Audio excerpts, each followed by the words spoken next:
अस्सलाम वालेकुम जी, क्या हाल है बेटा? Second year chemistry, welcome to the last lecture of your first term. यहाँ पे जनाब आपने अपनी आधी किताब केमिस्ट्री की, जो कि आज से कोई 2.5 महीने पहले पूरी किताब थी, आपने उसमें से आधी किताब 16 में से 8 चैप्टर इंशाल्लाह ताला आज क्लोज़ हो जाएंगे। आए शाबाश, स्टार्ट करते हैं। और ताकि टाइमली जो है ना, ये आपका जो आइसोमेरिज्म वाला मामला है ये मुकम्मल हो और इसके साथ ही आपका 50% सिलेबस भी मुकम्मल हो। क्या बात हुई थी जनाब लास्ट लेक्चर में कि आइसोमेरिज्म, आपको पता है आइसोमेरिज्म का नॉर्मल जो आइसोमेरिज्म का जो वर्ड है, इसका क्या मतलब है कि आइसो मतलब सेम और मर मतलब हम लेते हैं यूनिट के लिए।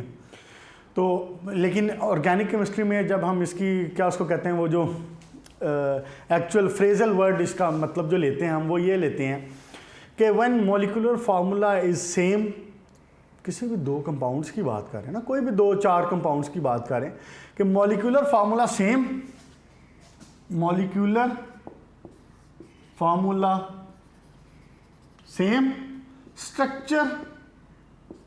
Structural formula different.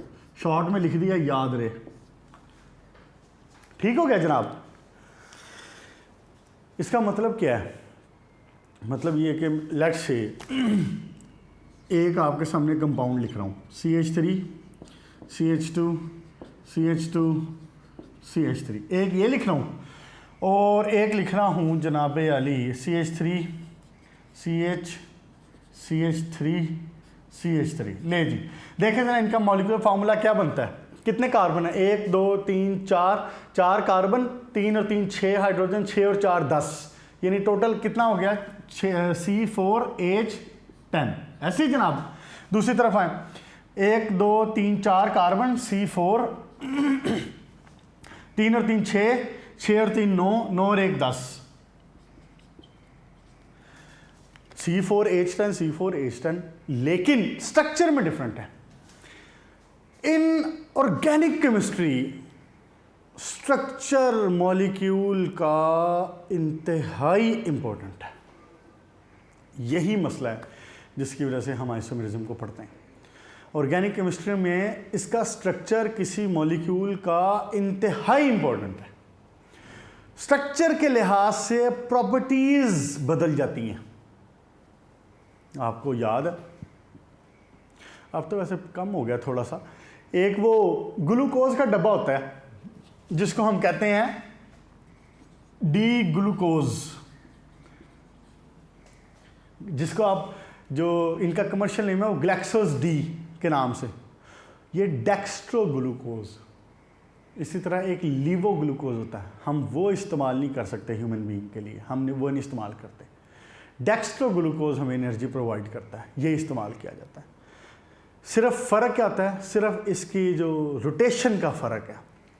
Plane polarised light को, फिलहाल जो वर्ड बोल रहा हूँ उसको ऐसे जहन में रख लें क्योंकि आगे जाके बार बार इस्तेमाल होने, अभी इनको तफसील से इतना नहीं बताऊँगा। प्लेन पोलराइज्ड, वैसे ये वर्ड मुझे याद पड़ा, पहले भी इस्तेमाल हुआ है। प्लेन पोलराइज्ड लाइट की जो रोटेशन होती है ना, वो डेक्स्ट्रो की डिफरेंट होती है और लीवो की डिफरेंट होती है। स्ट्रक्चर सेम है, इसलिए क्या आपको, सॉरी, मॉलिक्यूलर फार्मूला सेम है, इसलिए आपको मैंने कहा है कि ऑर्गेनिक केमिस्ट्री में स्ट्रक्चर इज़ वेरी इंपॉर्टेंट, इसलिए हम इसको पढ़ते हैं।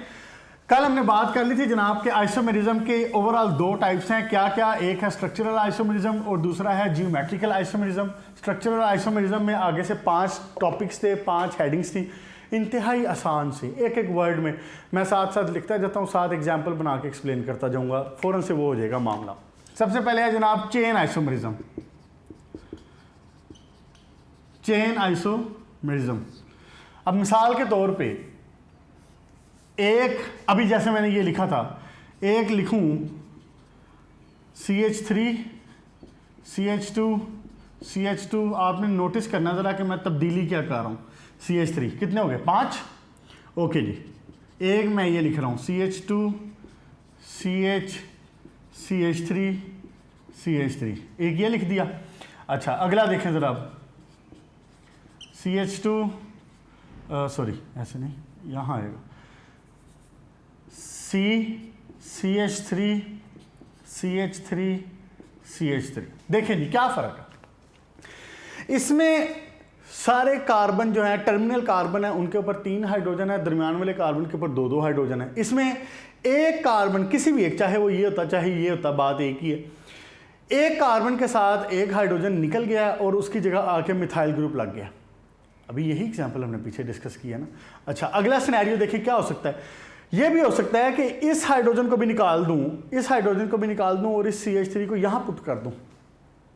Isomerism, chain isomerism. Nature of carbon atom change हुई है। देखो CH2 CH C, ठीक हो गया, फर्क पड़ जाता है इससे। इसका नाम N हेप्टेन, सॉरी 5 है ना, N5 वाले को क्या कहते हैं, ये मैंने आपको अगले लेक्चर में याद करवाना है। अगले लेक्चर में जो पहला लेक्चर होगा ना सेकंड टर्म का, उसमें याद करना है आपने। N पेंटेन, आइसोपेंटेन, और जब कार्बन से सारी हाइड्रोजन निकल जाए तो फिर इसको कहते हैं नियोपेंटेन। क्लियर होगी जी बात। ये है चेन आइसोमरिज्म। नेक्स्ट पे आए, पोजीशन आइसोमरिज्म। पोजीशन आइसोमरिज्म कह लें या पहले फंक्शनल ग्रुप वाला आइसोमरिज्म कह लें, मैं यूजुअली वो पहले बता देता हूं। फंक्शनल ग्रुप वाले आइसोमरिज्म में, फंक्शनल ग्रुप आइसोमरिज्म, आप अगर छोटा सा यहाँ पे साइड पे याद रखने के लिए टाइप ऑफ लिख लेना, अपने याद रखने के लिए, बोर्ड में लिखने के लिए नहीं, तो आपको याद रहेगा। क्यों? क्योंकि पोजीशन आइसोमरिज्म और फंक्शनल आइसोमरिज्म ना बच्चे मिक्स कर देते हैं। फंक्शनल ग्रुप आइसोमरिज्म यहाँ पे छोटा सा लिख दें, type of functional group isomerism. तो मुझे ये बताएं कि अब बात एक्सप्लेन होने में कोई पीछे रह गई है? टाइप ऑफ फंक्शनल ग्रुप, आपने फंक्शनल ग्रुप पढ़े ना पीछे पेज नंबर 127 पे, और पढ़े क्या, मुझे उम्मीद है कि आपने याद भी बड़े अच्छे तरीके से किया। बड़े अच्छे बच्चे हैं आप माशाल्लाह, अल्लाह आपको पढ़ने की तौफीक दें और ज़िंदगी सेहत अता करें आपको। तो functional group, type of functional group का क्या मतलब उनमें से फंक्शनल ग्रुप चेंज हो जाए, बस। मिसाल के तौर पे ये आपके सामने एक फार्मूला लिख रहा हूँ। कौन सा फंक्शनल ग्रुप है ये? ईथर, याद होना चाहिए। 2 कार्बन, दोनों कार्बन के दरमियान में ऑक्सीजन सिंगली बॉन्डेड है, सिंगल बॉन्ड है। अगर ये किसी एक कार्बन के साथ होता, यहीं पे हो जाता, यहाँ पे ना होता, मार्कर की तरफ देखें, यहाँ ना होता, यहाँ पे हो जाता डबल बॉन्ड ऑक्सीजन, और इधर भी कार्बन होता, इधर भी कार्बन होता, फिर क्या होता? फिर कीटोन होता। ठीक है जी, ओके जी। ये है जनाब एक ईथर, और लेट्स से एक ये दूसरा सिनेरियो है। ये कौन सा फंक्शनल ग्रुप है? ये हाइड्रोक्सल है।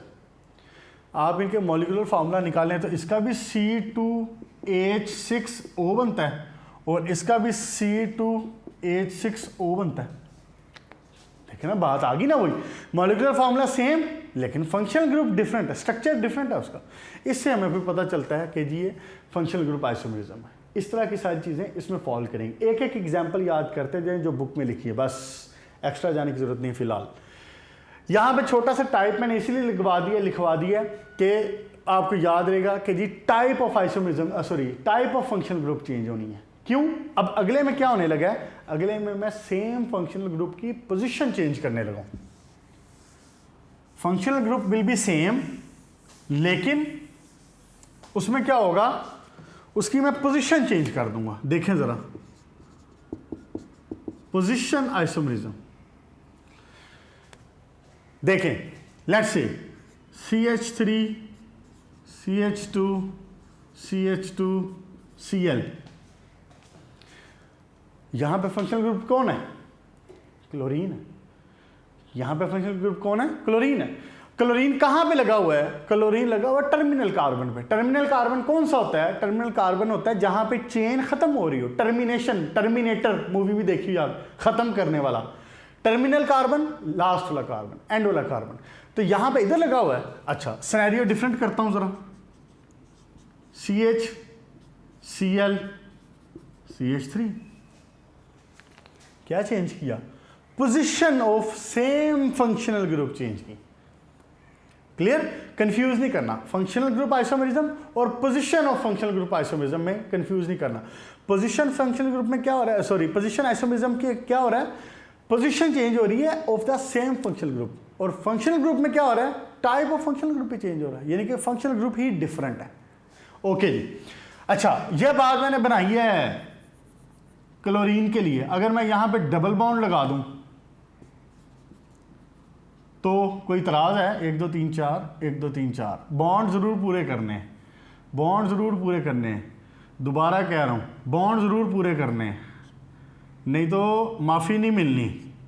बॉन्ड में गलती की 1 2 3 4 तो माफ़ी नहीं मिलनी, नंबर कट जाना है इसका। अब यहां पे डबल बॉन्ड, अब इसमें देखें ना डबल बॉन्ड है functional group, double bond alkenes का होना ये भी तो फंक्शनल ग्रुप था ना। पेज नंबर 127 याद रखें 127। अच्छा जी, इधर डबल बॉन्ड कहाँ लगा हुआ है? 2 कार्बन के दरमियान में, जो कि पोजीशन नंबर 2 और 3 पे। ये पोजीशन वगैरह ये सारी चीज़ें इंशाल्लाह नेक्स्ट चैप्टर में हमने पढ़ना है, तफसील से पढ़ना है। आप इंशाल्लाह ताला ना रज जाएंगे केमिस्ट्री पढ़ के, ऑर्गेनिक केमिस्ट्री पढ़ के, बट इंशाल्लाह यू विल एंजॉय, है इंटरेस्टिंग है।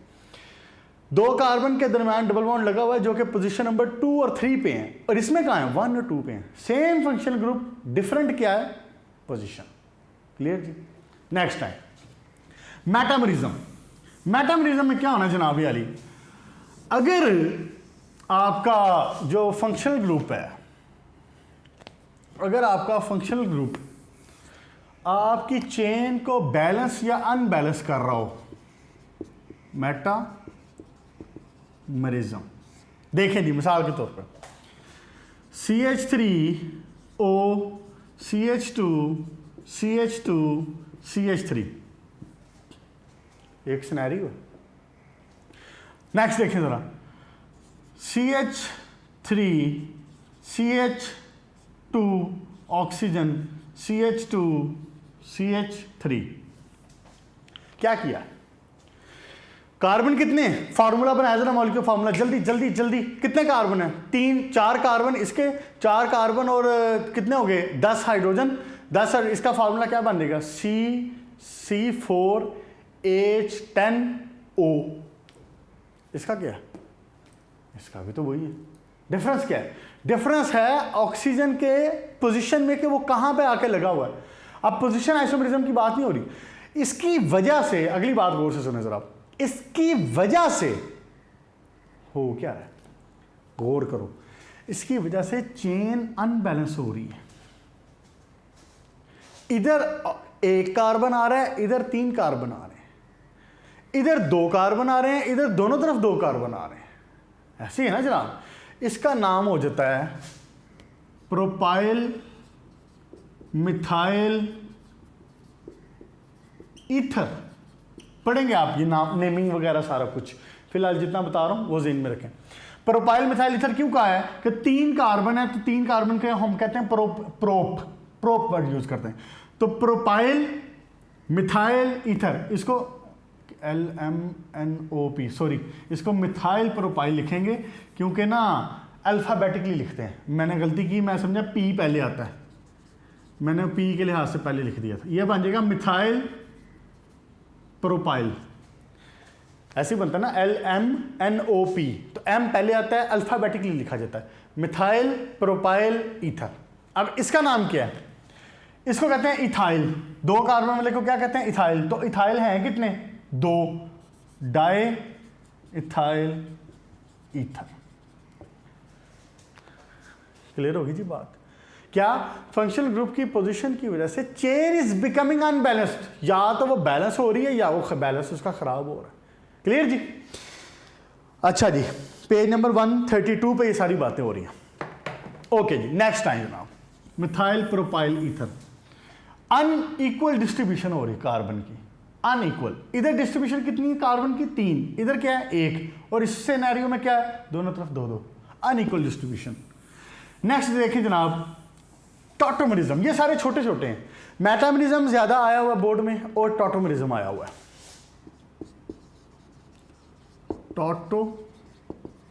मेरिज्म। अगर इसके साथ फंक्शनल ग्रुप लगे हों और उसमें एक ऐसा शरारती सा प्रोटॉन हो जो कभी दौड़ के उसके साथ लग जाए, कभी दौड़ के उसके साथ लग जाए, एक शरारती सा प्रोटॉन हो जो अपनी पोजीशन चेंज करे, बाकी मॉलिक्यूल चेंज ना हो, लेकिन वो प्रोटॉन क्या करे, कभी वो प्रोटॉन क्या होता है, हाइड्रोजन एटम, हाइड्रोजन का H पॉजिटिव यानी, तो वो प्रोटॉन क्या करे, वो कभी भाग के इधर, कभी भाग के इधर, टॉटोमेरिज्म। देखें सिनेरियो बनाएं जरा, कार्बन लेट से R शो करते हैं कोई भी अल्काइल की चेन के लिए, R किस लिए शो करते हैं, अल्काइल की चेन के लिए, कहीं पे भी R लिखा हुआ है कैपिटल R ऐसे, तो एक तो आप इनऑर्गेनिक केमिस्ट्री में वो भी पढ़ा ना आपने, आइडियल गैस कांस्टेंट, तो यहाँ पे R का वर्ड यूज़ करते हैं इसके लिए कि इसकी जो अल्काइल चेन लगी हुई है यहाँ पे कोई भी। ओके जी, लेट्स से यहाँ पे लगा हुआ जनाब वाली NH2 और इधर लगा हुआ COOH। ये कौन सा ग्रुप है, ये अमाइन ग्रुप है। ये कौन सा ग्रुप है, फंक्शनल ग्रुप है, ये कार्बोक्सिलिक एसिड है। अब हो क्या कि जो शरारती सा प्रोटॉन है ये वाला, ये क्या करे, ये थोड़ी देर बाद उधर से भागे और इधर आ जाए।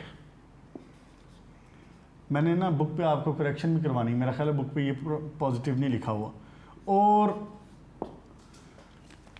कभी भाग के इधर आ जाए तो NH3 पॉजिटिव हो जाएगा, इधर डेफिशिएंसी होगी COO नेगेटिव हो जाएगा, और कभी भाग के वापस चला जाए, COOH हो गया और NH2 हो गया। क्लियर, टॉटोमेरिज्म क्लियर होगी। अच्छा जी, अच्छा बेटा ये इसको ना ज़्विटर आइन कहते हैं, ज़्विटर आइन, ये इंपॉर्टेंट शॉर्ट क्वेश्चन बन जाता है ज़्विटर आइन की वजह से, वो पूछ लेता है कि ज़्विटर आइन क्या होता है, तो आप उसमें ये एक्सचेंज बताएंगे। ये आपने एक्सचेंज आगे जाके पढ़ना भी है, वैसे अगर शॉर्ट क्वेश्चन आता है तो वो वाला एक्सप्लेन करना ज़्यादा बेहतर होता है, वहाँ पे जो बात होगी अगले लेक्चर्स में। पोजीशन ऑफ हाइड्रोजन की चेंज होने की वजह से जो आइसोमेरिज्म जनरेट हुआ, प्रोड्यूस हुआ, अराइज हुआ, उसको क्या कहते हैं, टॉटोमेरिज्म।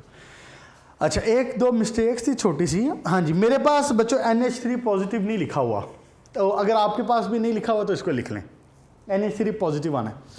अच्छा एक मिस्टेक और थी जी, ये वाली पेज नंबर 132 पे मेटामेरिज्म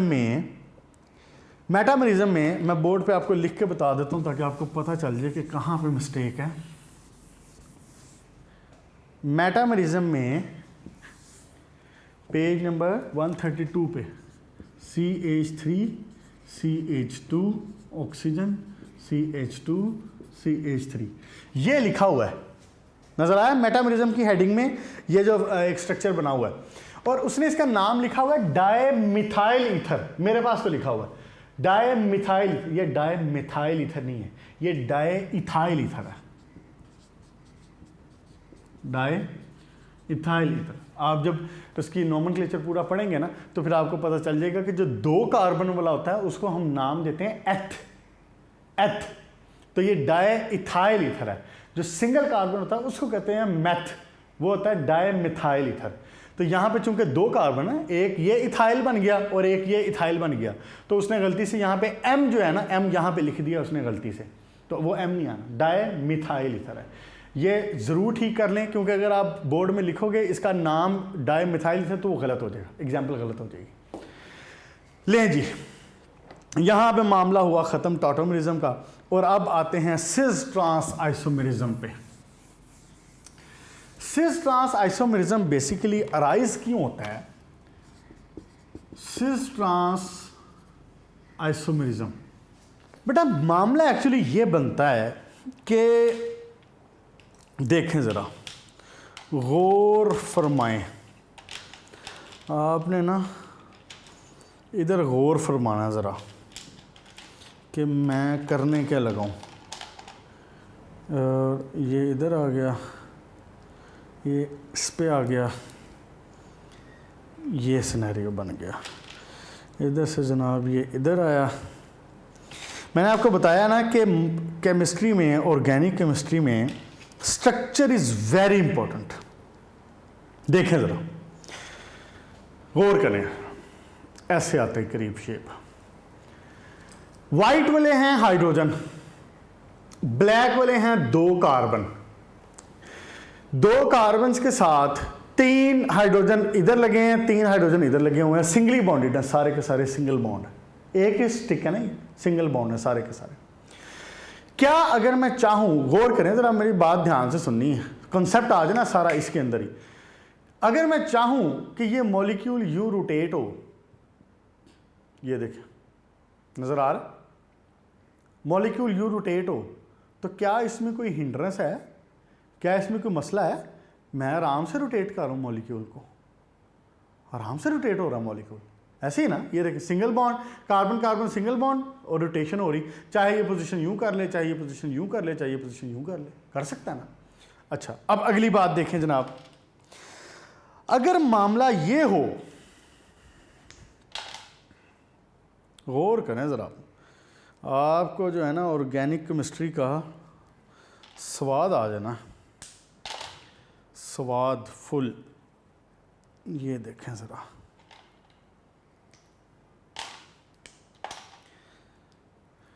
अगर मामला बने ये वाला, मतलब फर्क मैंने क्या किया, ये देखें जनाब, मैंने कार्बन कार्बन डबल बॉन्ड कर दिया। जब कार्बन कार्बन डबल बॉन्ड करूंगा तो ऑब्वियसली कार्बन की वैलेंसी तो 4 ही रहनी है ना, तो कार्बन कार्बन डबल बॉन्ड हो गया, ये नज़र आ रहा है ना, 2 बॉन्ड बन गए, तो ये 2 हाइड्रोजन आ गए, ये 2 हाइड्रोजन, ये 2 हाइड्रोजन।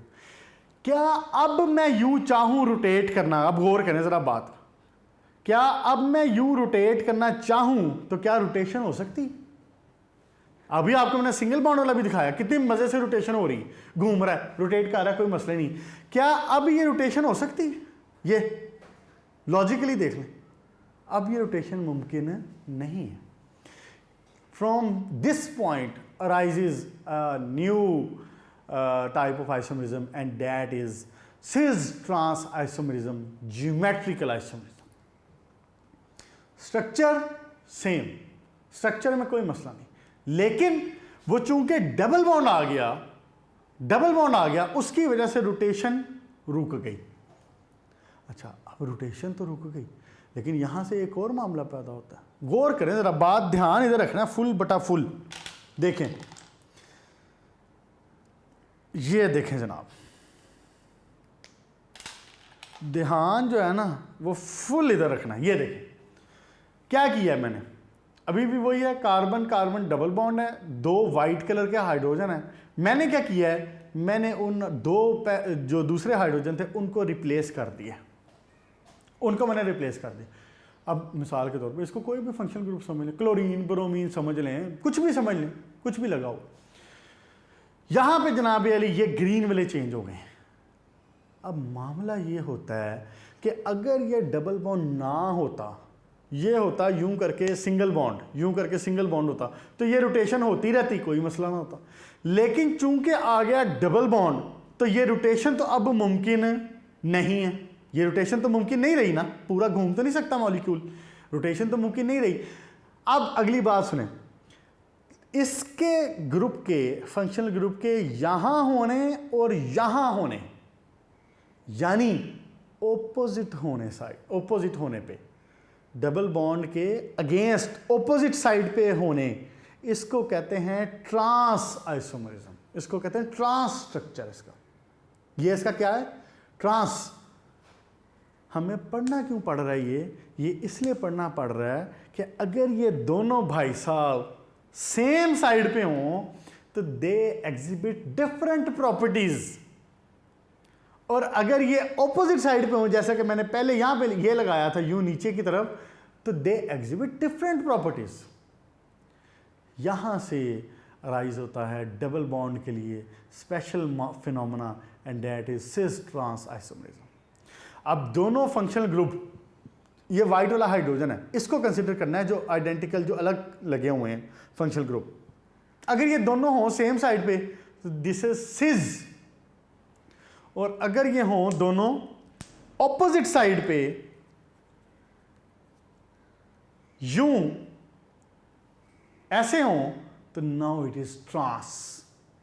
सिस और ट्रांस की रोटेशन में, सिस और ट्रांस की प्रॉपर्टीज में फर्क होता है। क्लियर होगी बेटा बात, कोई शक वाली बात तो नहीं। जो सिस ट्रांस आइसोमेरिज्म है, ज्योमेट्रिकल आइसोमेरिज्म, ये सिर्फ डबल बॉन्ड के लिए होता है, ये ट्रिपल के लिए भी नहीं होता। ट्रिपल वाले के केस में भी आप देखें ना, ये देखें जरा, अगर ट्रिपल बॉन्ड हो 1 2 3 कार्बन, तो अब अगला हाइड्रोजन कहां लगना है? हाइड्रोजन यहां लगना है, चाहे वो हाइड्रोजन लगे चाहे वो कोई और लगे, तो इनका तो प्रॉपर्टीज में कोई फर्क आएगा ही नहीं, ये तो लीनियर स्ट्रक्चर में आ गया। लेकिन अगर ये लगे यूं, गौर करें जरा आप बात को, सारे खेल जो है ना वो स्ट्रक्चर का और एंगल्स का है। अगर यहां पे लगा हो हाइड्रोजन और यहां पे लगा हो हाइड्रोजन, तो अब CH3 यहां लगा हो और यहां लगा हो, तो ये है सिस। और अगर लगा हो ऊपर यानी कि ऑपोजिट और नीचे यहां पे, तो नाउ इट इज ट्रांस। ये क्या है? ट्रांस। ये क्या है? सिस। इस स्ट्रक्चर को कहते हैं सिस और इस स्ट्रक्चर को कहते हैं ट्रांस। मैंने आपको मॉडल से भी बना के दिखा दिया, बस खत्म होगी बात, इतनी सी बात है इसमें। डेफिनेशन देखें जरा एक दफा, ये बेटा ये इंपॉर्टेंट क्वेश्चन है। Tautomerism, metamerism, cis trans isomerism, exercise का क्वेश्चन नंबर 15 है, which discusses about cis trans isomerism और ज्योमेट्रिक आइसोमेरिज्म। ठीक हो गया। डेफिनेशन देखें जरा एक बार, कहता है such compound which possess the same structural formula. आपने देखा ना, ये देखा आपने कि भाई साहब अगर मैं ग्रीन को यहां की बजाय ऊपर लगा दूं तो फॉर्मूला तो चेंज नहीं हुआ, स्ट्रक्चर तो सेम है। हमने जो पीछे स्ट्रक्चरल आइसोमेरिज्म पढ़ा है सारा, कि जनाब स्ट्रक्चर चेंज हो गया, मिथाइल की जगह इथाइल लग गया, अनइक्वल डिस्ट्रीब्यूशन हो गई, प्रोटॉन ने जनाब जंपिंग शुरू कर दी, भाग के इधर भाग के उधर चला गया, ये सारा कुछ स्ट्रक्चर चेंज हो रहा था। लेकिन इस केस में तो स्ट्रक्चर चेंज नहीं हो रहा, इस केस में तो स्ट्रक्चर चेंज नहीं हो रहा। इसमें क्या चेंज हो रहा है? ओनली एंगल्स, ओनली ज्योमेट्री के आया जो फंक्शनल ग्रुप हैं वो एक दूसरे के ऑपोजिट लगे हैं, ऑपोजिट लगे हैं या एक ही साइड पे लगे हुए हैं, यूं करके। अगर वो जनाबे अली एक ही साइड पे लगे हैं, डबल बॉन्ड की एक ही साइड पे हैं, लाइक दिस वन, तो दिस इज सिस, CIS, सिस। और अगर ये ऑपोजिट लगे हुए हैं इसके डबल बॉन्ड की ऑपोजिट साइड पे, यानी कि जो सिनेरियो बनेगा वो कुर्सी सी बन जाती है, ऐसे ऐसे है ना, कुर्सी सी बन जाती है, वो बीच पे रखने वाली जो कुर्सी होती है, ड्रामा श्रामा में देखी होगी आपने। तो ये हो जाएगा ट्रांस। क्लियर जी? ओके। डेफिनेशन एक दफा देखें जरा, क्या था? Such compounds which possess the same structural formula same but differ with respect to the position of identical group. Same groups थे, सिर्फ उनकी क्या चेंज हुई? पोजीशन चेंज हुई। In the space is called cis trans isomerism, और इस phenomena को हम कहते हैं सिस ट्रांस आइसोमेरिज्म। कोई मुश्किल है इसमें? ऑल ओकेज हो गया। एग्जाम्पल कोई भी याद कर लें, सिंपल सी एग्जाम्पल कोई याद कर लें, ये ऊपर वाली ये जो मैंने लिखी है ये याद कर लें, नीचे वाली याद कर लें, बात एक ही है, बात सर में एक ही। अच्छा, एक बात मैं नोटिस करवाना चाह रहा हूँ, वो ये, उससे नीचे वाली लाइन देखें जरा।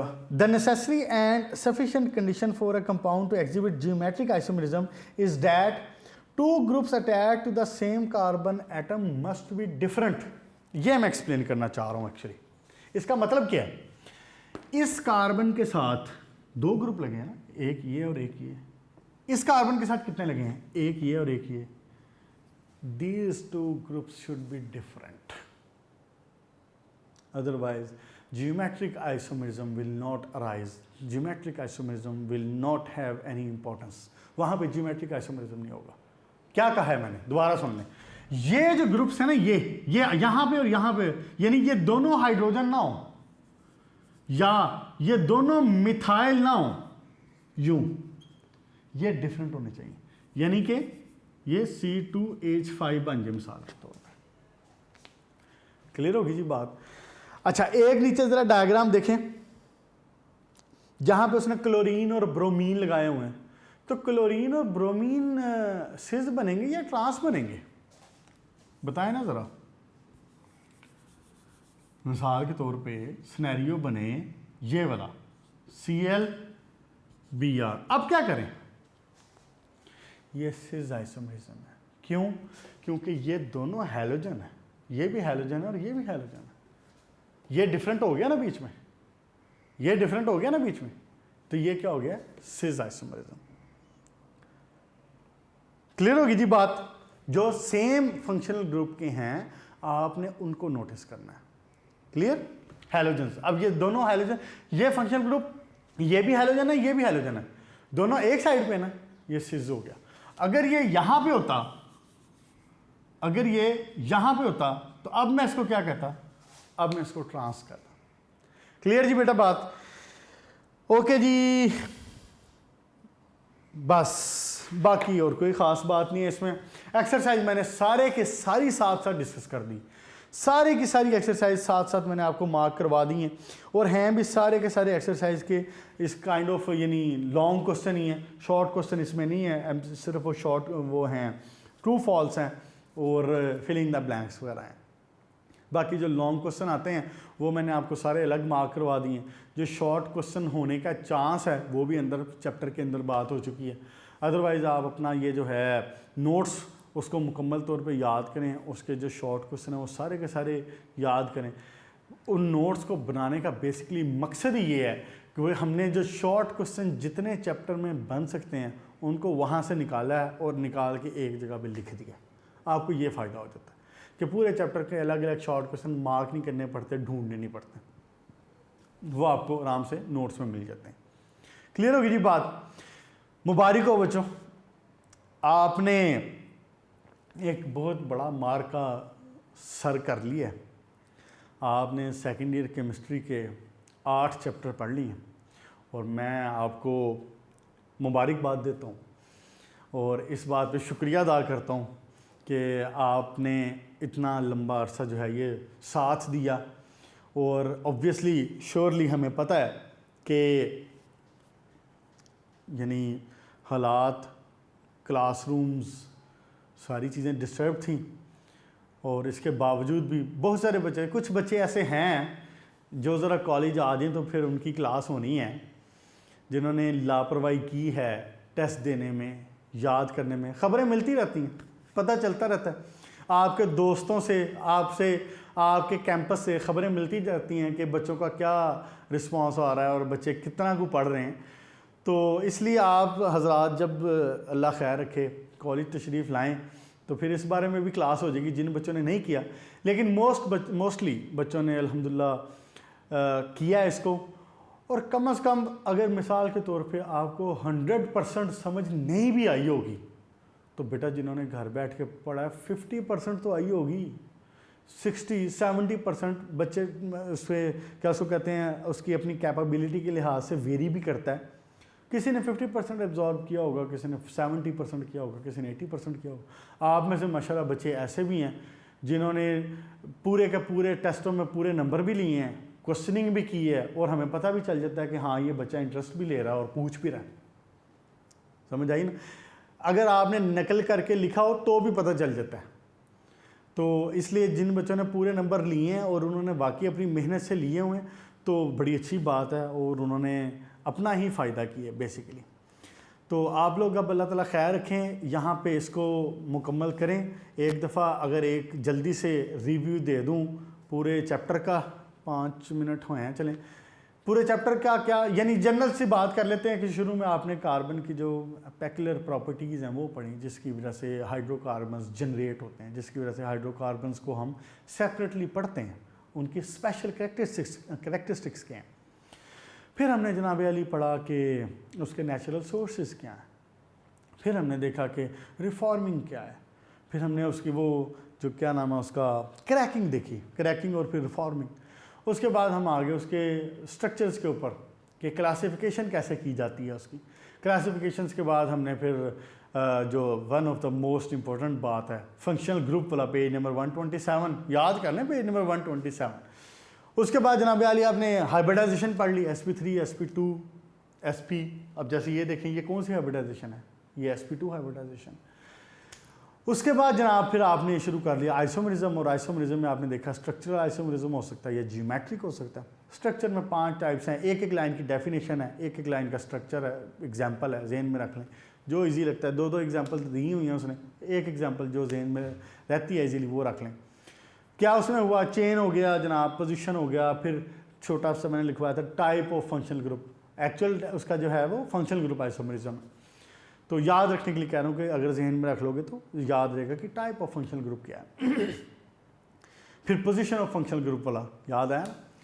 अच्छा जी, उसके बाद मेटामरिज्म, फिर टॉटमरिज्म, और लास्ट में सिस ट्रांस आइसोमर्स, जिनमें स्ट्रक्चर सेम है, स्ट्रक्चर में डिफरेंट नहीं है, सिर्फ क्या है उसकी पोजीशन की वजह से उसकी जियोमेट्री में डिफरेंस आ रहा है। इसकी बड़े करैक्टरिस्टिक्स आप अल्लाह ताला तौफीक दें, अगर आपने एफएससी के बाद आगे केमिस्ट्री में बहुत सारे बच्चे जाते हैं, बीएस केमिस्ट्री करते हैं, एमएस केमिस्ट्री करते हैं, पीएचडी केमिस्ट्री की तरफ जाते हैं, तो अगर आप अल्लाह ताला खैर रखे उस तरफ गए तो आप इन चीज़ों को देखेंगे बड़ी तफसील से कि इनके एक स्ट्रक्चर में थोड़ी सी तब्दीली होने से करैक्टरिस्टिक्स बदल जाती हैं। जैसे मैंने आपको बताया ना, डी ग्लूकोज, ग्लैक्सोज डी ग्लूकोज और L glucose, laevo glucose, D is for dextro, तो डेक्स्ट्रो की प्रॉपर्टीज और हैं, लीवो की और है क्या, सिर्फ उसकी प्लेन पोलराइज लाइट के लिहाज से उसकी प्रॉपर्टीज चेंज होती हैं, उसकी रोटेशन चेंज होती है। ठीक है बेटा, यहाँ तक रखें। अब आराम से आके कॉलेज उम्मीद करते हैं कि कॉलेज में मुलाकात होगी, और अपना ख्याल रखें, अच्छे तरीके से याद कर लें, बेसिक्स अपनी स्ट्रॉन्ग करके आइएगा। अल्लाह ताला आपकी मदद करें और आपको दुनिया और आखिरत की नेमतें और आसानियाँ नसीब करें। मेरी तरफ से अल्लाह हाफ़िज़ और गुड लक।